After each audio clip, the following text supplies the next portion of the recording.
Pre-orders for God of War Ragnarok are officially live, which means we finally have details on the pricings of the 4 different editions of the game. And while we didn't get any new footage or gameplay yet, there's still more exciting details that people have discovered from that collector's edition unboxing. So let's go over those finds too. If you're excited for Ragnarok, then a like on the video would really help us out, and let's go. So in case you're not aware, there's 4 different editions of God of War Ragnarok that are available for pre-order now. We went in detail on the contents of each edition in a previous video, we'll link to that at the end of this one, but yeah, no surprises when it comes to the pricing of the regular edition of the game. Although it is worth noting that the PS5 version is of course more expensive than the PS4 version, as you're effectively paying for the $10 upgrade up front. And of course, no matter what version you pre-order, you will get that Risen Snow armor for Kratos and Atreus. The Digital Deluxe will cost you €90 in the PlayStation Store, but it does give you a lot of extra digital goodies. And by the way, prices will be in euros, as at the moment of recording, pre-orders for the US weren't live yet. Of course, details on the regular and digital deluxe versions aren't that interesting, as the one we were all waiting for are the collector's and Jotnar editions. The collector's edition, the least expensive of the two, clocks in at about €215, and the extra fancy Jotnar edition will cost you about €270. We did have Wario64 on Twitter saying that the collector's edition will sell for $200 in the US and the Jotnar for $260, so a little bit cheaper than over here in Europe. And best of luck to all of you if you're still trying to get your pre-orders in, as especially the Jotnar edition was pretty hard to get a hold of. One final note, if you're still debating on whether to get the PS4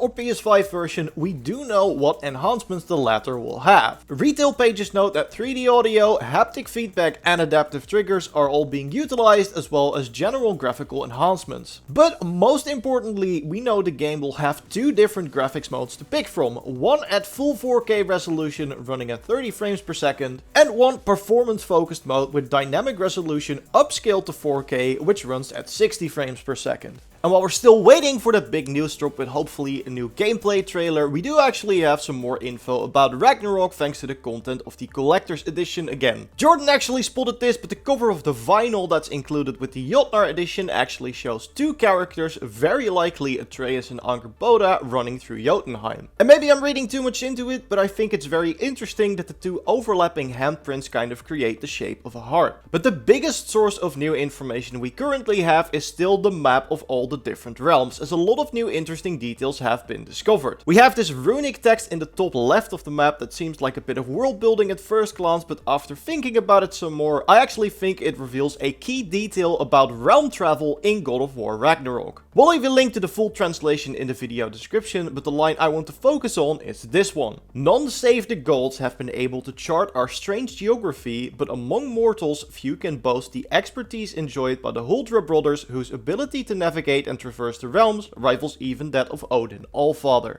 So while this was already established a bit in the first game, this confirms that apart from the gods, the Huldra brothers Brok and Sindri are the experts when it comes to the art of realm travel. And with the Lake of the Nine frozen and our Bifrost crystal gone, we are in dire need of a new way to travel the realms, and it sounds like our old blacksmith friends will be the perfect dwarves to help us out with that. In fact, I think their home in Svartalfheim might function as our new realm travel room, as we can see tree roots that look suspiciously like Yggdrasil in the background. Although if I'm being honest, I hope we no longer need a realm travel room and are just able to fast travel from realm to realm, so fingers crossed Brok and Sindri can help us out with that too. There's also some smaller details on the map that reveal more about some of the creatures and characters we'll be meeting in the different realms. Sireman on Reddit spotted a little squirrel on the roots of Yggdrasil, which is of course Ratatoskr. He was already a summon for Atreus in God of War 2018, and we know he is returning for Ragnarok, as voice actor Sungwon Cho confirmed he provided the voice on Twitter. I am curious about the little hut he's sitting next to and whether or not that will be a place for us to visit too. But the most interesting finds were made by YouTubers Kaptain, Kuba and John Ford. We'll link to both of their channels in the video description, but they've taken a closer look at Asgard in particular and noticed some very interesting details. Kuba noted the 9 winged figures in the background, speculating those could be the 9 Valkyries that Kratos saved during the first game. And yeah, Sigrun says she is in our debt, and I can't imagine her being particularly happy with Odin after what happened. So I can totally see these shapes representing the 9 Valkyries assaulting the Aesir. John also made a case for dragons returning to help us out, thanks to the giant dragon silhouette next to Asgard. And if you're thinking this is all circumstantial evidence, he also pointed out that the 3 dragon symbols on the map that came with the God of War 2018 Collector's Edition were in the exact same spots as the dragons you would find in the game, which lends a lot more meaning to